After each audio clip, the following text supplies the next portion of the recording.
How much would prime Steven Gerrard cost in today's market? In this video, we will be analysing 3 key attributes of Steven Gerrard's that would translate into the modern game. And to decide on a price tag together, we will be looking at 3 key questions throughout this video. And the last question at the end of the video will definitely be the one to decide how much would Steven Gerrard cost. So stick around. But before we get into it, don't forget to like and subscribe to the channel. The first question that we have on Steven Gerrard is, which similar profiles do we have in the modern game to Steven Gerrard and how much did they go for? Steven Gerrard is a player who had every aspect of the game that you can think of from a midfielder that you would want in the modern game. The players who would be comparable to him in today's game for me, Fede Valverde, Kevin De Bruyne, Jude Bellingham, we're looking at that ilk of a midfielder. These are profiles which definitely match to his. Jude Bellingham went for around 100 million, Fede Valverde has always been quoted around 80 to 100 million, and Kevin De Bruyne, if he was sold at his peak during his Man City years, then we're looking at about 150 million at least to get him to leave. In a time where DMs are going for a ridiculous price, for example, Declan Rice at 105 million,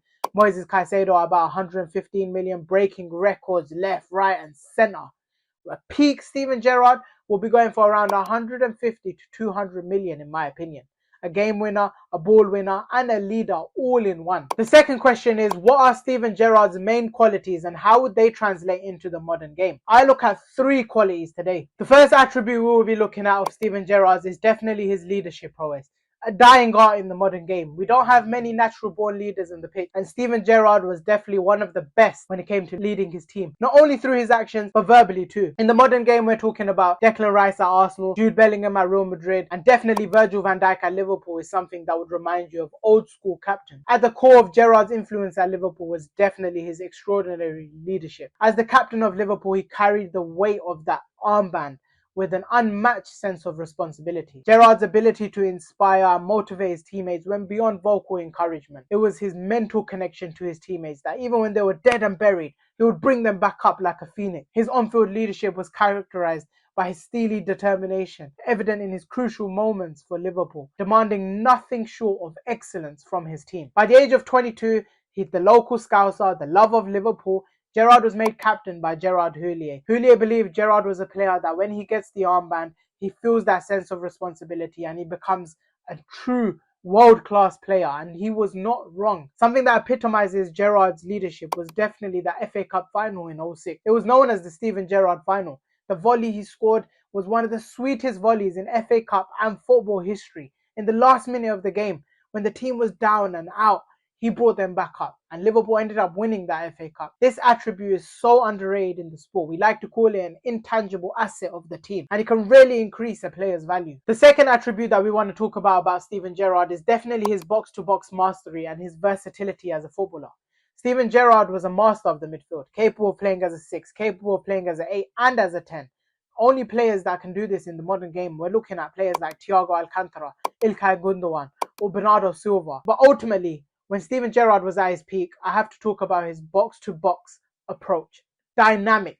His incredible stamina, his work rate, his versatility allowed him to seamlessly transition from defensive work to offensive work. Gerrard was a tireless presence in the midfield, covering immense ground every single game. His ability to intercept the opponent's pass in his own box and then surge forward and score a goal in the opponent's box. This is box-to-box mastery, and it was a driving force for Liverpool's success during those years. He had it all in his game and it was a joy to watch. A player that comes to mind in recent years is definitely Yaya Toure. The way he used to play for Manchester City at his peak was what Gerrard did for Liverpool, but also have the capability of just slowing down the game, controlling the game, setting the tempo from the midfield, and his out of possession play would be perfect for the modern game. Could you imagine Steven Gerrard in a midfield for a Jurgen Klopp team? All-timer stuff we're talking. A game which really epitomizes his versatility was the AC Milan UCL final. Gerrard played every single midfield spot you can think of. He scored a header, he started the comeback, and he fought for every duel in the midfield that you can think of like he was a 6, and he ended the game playing as a right back to cover the defensive positions for the team. He was making huge interceptions, huge blocks in his own box. A world-class performance from a world-class player that led to Liverpool as the underdogs winning the UCL against an all-timer AC Milan team. The third attribute we will be discussing is his long-range strikes and his set-piece excellence. An attribute in football that can change any game on its head. Great ball striking ability automatically makes you a top player, especially when you're someone like Steven Gerrard.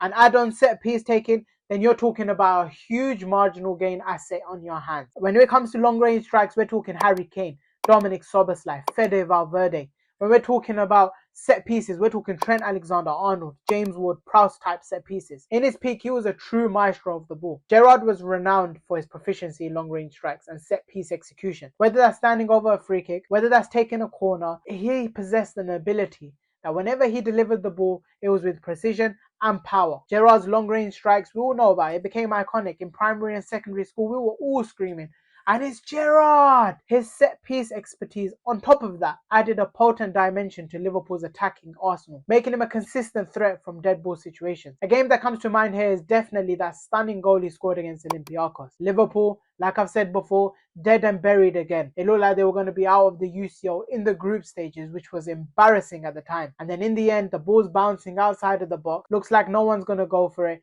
Steven Gerrard comes and he thunder smacks it into the corner. This is a man who was always capable of taking a game by the scruff of his neck and bringing the team back from its grave on his own shoulders. The final and most important question of this whole video is, how good was Gerrard at his peak and what would he be priced at? Steven Gerrard's peak year for me was 08-09. I know he was in the Ballon d'Or top 3 for 05-06. But this was the year when Gerrard and Torres created a combination that led Liverpool to a title race and they came so close to winning. He was unstoppable this year, being given all the creative and positional freedom that a player of his quality deserved. The midfield trio became renowned in world football. Javier Mascherano, Xavi Alonso alongside a brilliant Steven Gerrard. He ended the season with 16 goals and 11 assists in the Premier League. That's no joke. Only Kevin De Bruyne, maybe Bruno Fernandes, maybe Martin Odegaard could come up with numbers like that in the midfield. He was the ultimate duel winner and his out of possession play in that midfield was also excellent. When determining his price in the modern game, we need to look at some criteria. Reputation and quality. Steven Gerrard was at the top. Everyone knew of Steven Gerrard. Everyone wanted a Steven Gerrard. The next criteria would be his skill set. We're talking about a player who is capable of playing any midfield position and any type of player profile or role that you want him to do, he was comfortable at doing it. And then you talk about market trends. Jude Bellingham going for 100 million. Declan Rice at 105 million. If KDB was sold in the last couple of years, 150 million. Taking into account his English too, and we all know that adds English tax. Premier League loves English players. And if a team like Manchester United or Chelsea was to try and buy Steven Gerrard, I think in today's game, Steven Gerrard would cost around £180 million. Comment your thoughts on his price tag down below. I hope you like this video concept. I can do this for many other former players that you would love to see. Comment some suggestions down below on what you would like to see. Smash the like button, subscribe for more content, hit the notification bell so you know whenever I am posting. And until next time, peace.